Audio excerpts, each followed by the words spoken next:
given that, because I actually want to ask about the leftists who properly oppose what Israel's doing, but have been anti-imperialist in the sense that they think that U.S. is the only imperial power, and therefore they have been against helping Ukraine. What do you make of those arguments from the left, today, to say, do you regret defending the arming of Ukraine, given that, and you can tell me what the best version of this argument is, given that, it's inevitable that Russia's going to win, and we're just bolstering. I've heard arguments that we're just bolstering the military-industrial complex in the U.S.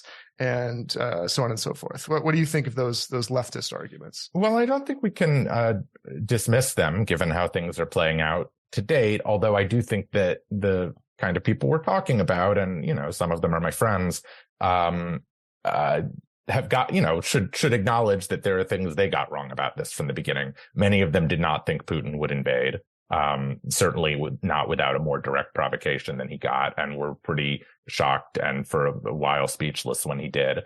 Many of them, I think, also believed that Ukraine would roll over quickly, as the Russians did, and were pretty shocked by how effectively Ukraine was able to defend itself. I mean, remember, it was supposed to be a 3-day walk into Kiev, and obviously it was nothing close to that.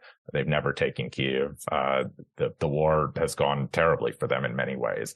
It has produced a lot of, European unity against them. It's brought Sweden and Finland into NATO, which is just a colossal strategic defeat for Putin that he forced to happen and wouldn't have happened otherwise.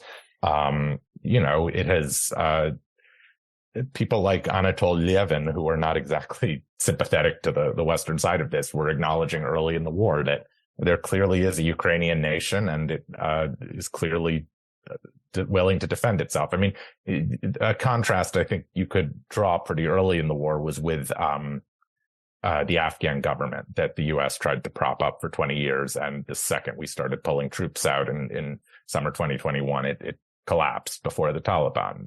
The president fled abroad. The army laid down its weapons. That was a state that the U.S. was desperately trying to convince itself and the world could be viable, and it wasn't. And it was a 20-year humiliation for the U.S. And that was not the case in Ukraine. And I think some people thought it was.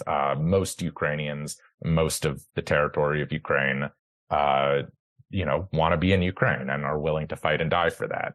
And I think that needed to be honored. And I think it's something not enough people, including left-wing critics, took seriously. I also think left-wing critics, I understand realist arguments, and I've made them in the past. And I think that analytic lens is not without validity, but I think the left should be wary of buying into arguments that essentially say the major powers of the world have legitimate spheres of influence in which they can act as they please. I think it's odd to basically say Ukraine is rightly Russia's plaything because Russia is big and powerful. Especially when it's predicated on imagining you understand the many confounding variables that are going to determine causation in the outcome of this kind of thing, which we saw wasn't correct. Forecasting was wrong.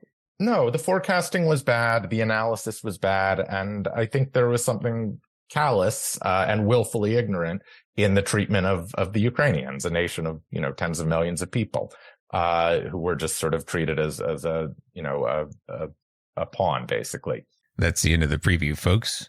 As usual, we like to mention that this podcast is sponsored by the American Prospect Magazine. So if you want to listen to the whole thing, you can subscribe at $5 a month. If you want that plus a free subscription to the website, plus the opportunity for a steeply discounted print subscription, you can do that if you so wish at $10 a month. And otherwise, thanks for listening. We'll see you next time.